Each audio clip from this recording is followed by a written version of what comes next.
So you walk every day. You're doing what you've been told for years, believing that every step is a deposit in your health bank, a guarantee for strong legs and a long, independent life. You hit your step count, and you feel like you're doing all the right things. But is there a quiet frustration setting in? A little question you ask yourself when no one's around. If I'm walking so much, why do my legs still feel weak? Why is getting up from a low couch still a battle? Why does a flight of stairs look like Mount Everest? That isn't just a feeling, it's a reality for millions, and it points to a huge misunderstanding of how our bodies work, especially after 60. The truth is, while walking is fantastic for your heart and mind, it's often not enough to fight the muscle loss that comes with aging. It's not enough to build what we call functional strength. But what if I told you there was a single science-backed exercise, one you can do from the comfort of your own home, that challenges the most critical muscles in your legs for building strength far more effectively than a casual walk? What if this one movement was the key to rebuilding the real-world strength you need, not just to live, but to thrive? This move is the single most important exercise for getting out of chairs with ease, climbing stairs with confidence, and staying steady on your feet for years to come. And today, I'm going to show you exactly how to do it, step by step, and explain the powerful science that makes it so effective. Hey, I'm so glad you're here. We're going to talk about one of the most important topics for anyone over 60, keeping your strength and your independence. As a doctor, I've seen a common and frustrating pattern for decades. People who have been active their whole lives start to notice a change. They find themselves avoiding things, not because they're out of breath, but because they just don't have the raw strength anymore. And the most common advice they get? Just keep walking. Here's the hard truth. Walking by itself won't stop age-related muscle loss. There's a scientific name for this process, sarcopenia. It's a natural decline in muscle that can start in our 40s and really picks up speed after 60. And while walking is great for your heart, the most effective tool we have to fight sarcopenia is resistance training. Think of it this way. For most of us, walking is automatic. Your body is incredibly smart and efficient. It's learned the pattern so well that it uses the least amount of energy and muscle possible. It's like humming a song you've known your whole life. You don't even think about it. Walking mostly uses a few muscles in a repetitive, low-intensity way. It doesn't provide a strong enough signal to your muscles that they need to get stronger. This is the hidden flaw. To fight back against sarcopenia and rebuild the strength you've lost, your muscles need a totally different message. They need to be challenged. They need resistance.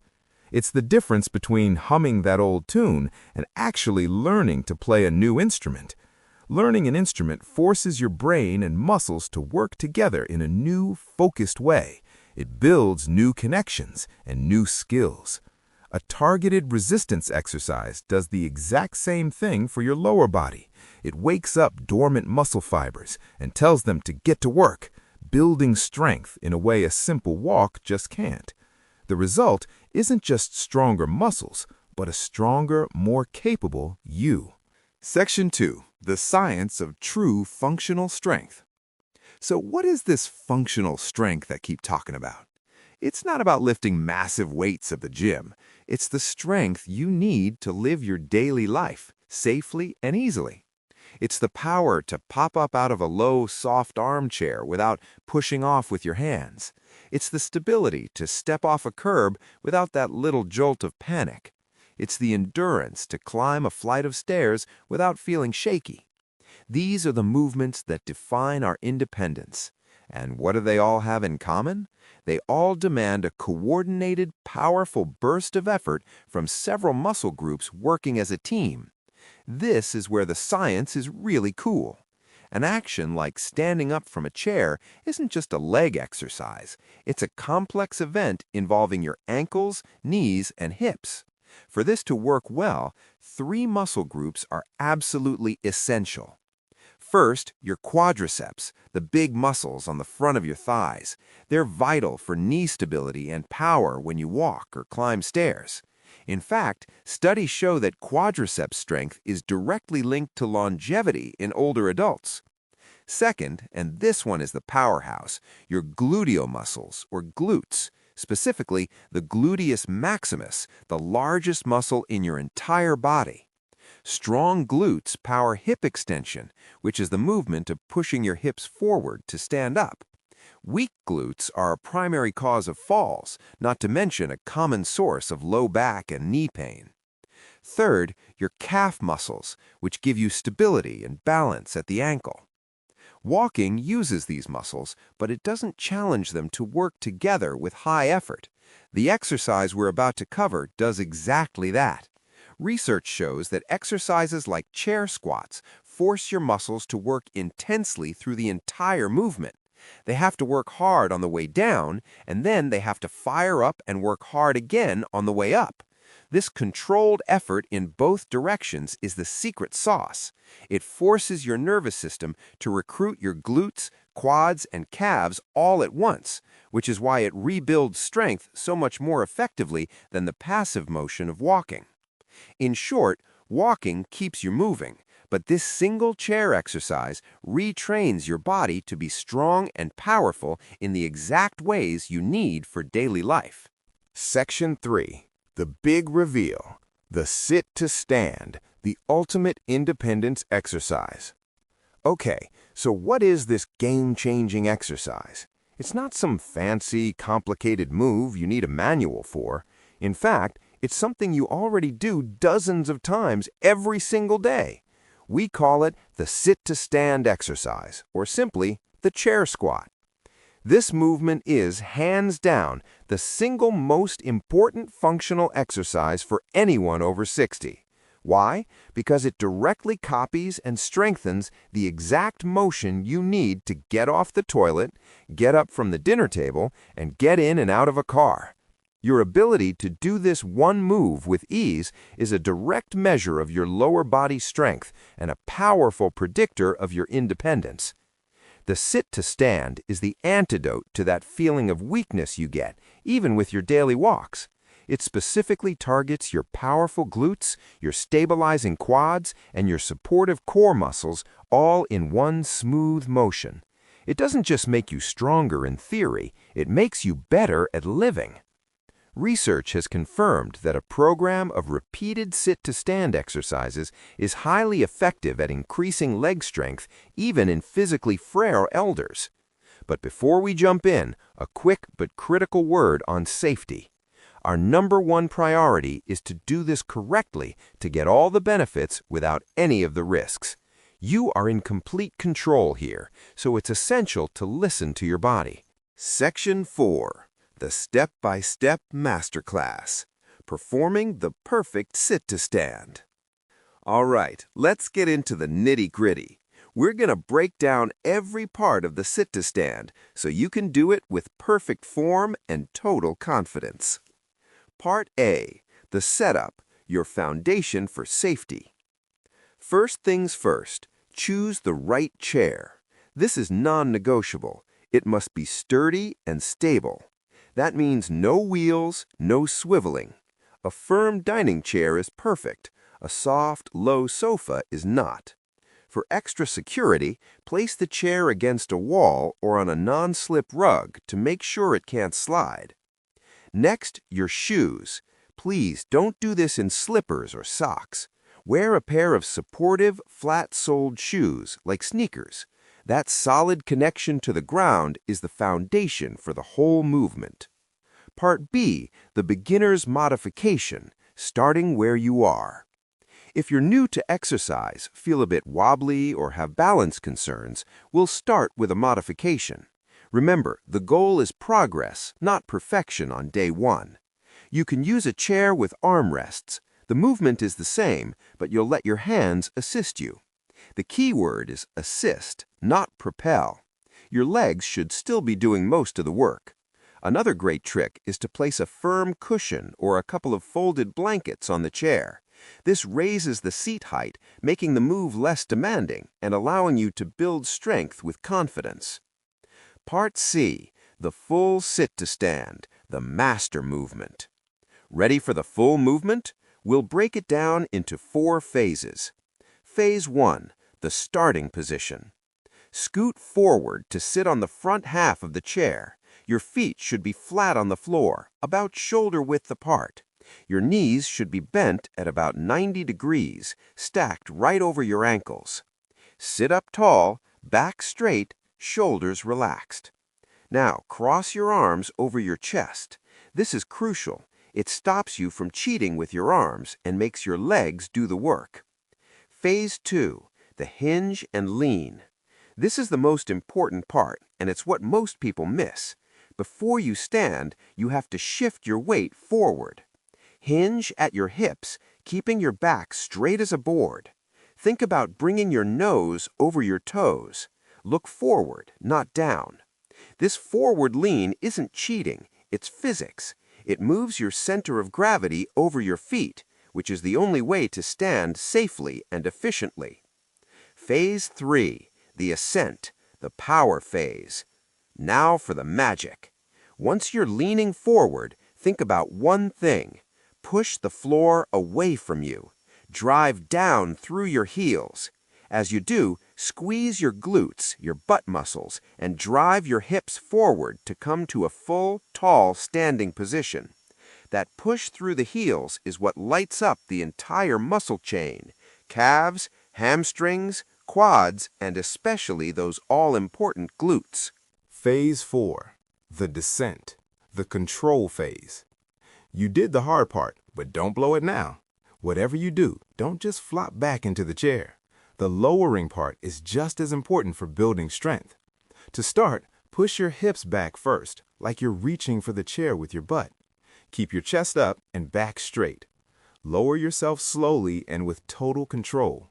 Try to take a full 3 to 4 seconds to sit back down. The moment you feel the chair, you can relax for a second before the next rep. And don't forget to breathe. It's simple. Breathe out as you stand up and breathe in as you slowly sit down. Part D, common mistakes to avoid. Let's watch out for a few common traps so you can get it right from the start. Mistake number 1, using momentum. Rocking back and forth is a major cheat. It uses momentum, not muscle. The movement should be smooth. If you feel like you need to rock, just start with a higher chair or use your hands for a little assistance. Mistake number 2, knees caving inward. As you stand, watch your knees. Don't let them collapse toward each other. This puts stress on the knee joint and is often a sign of weak glutes. Think about spreading the floor apart with your feet as you stand, keeping your knees tracking in line with your toes.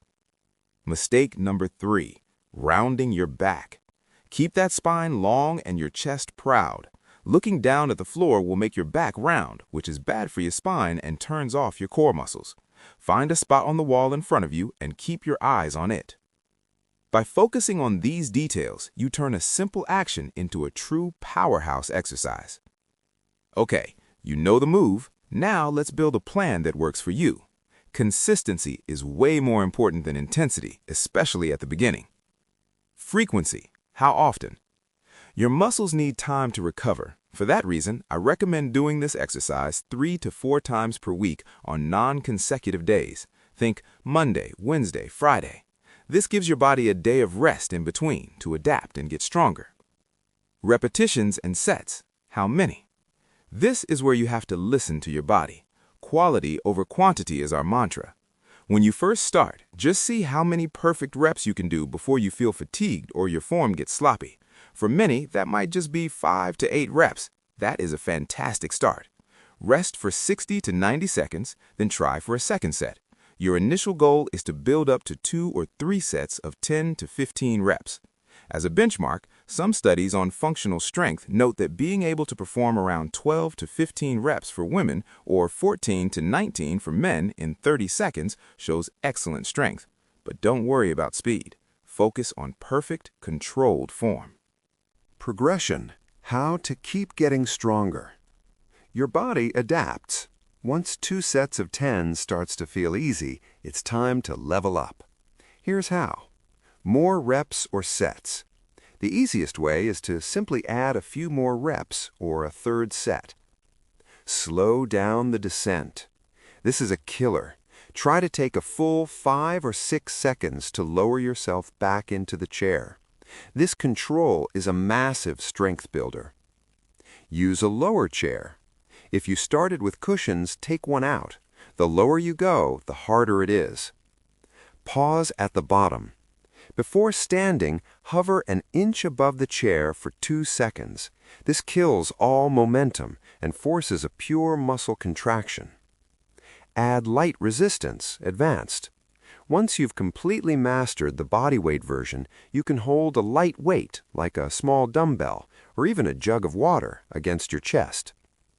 The bonus move, seated leg extension.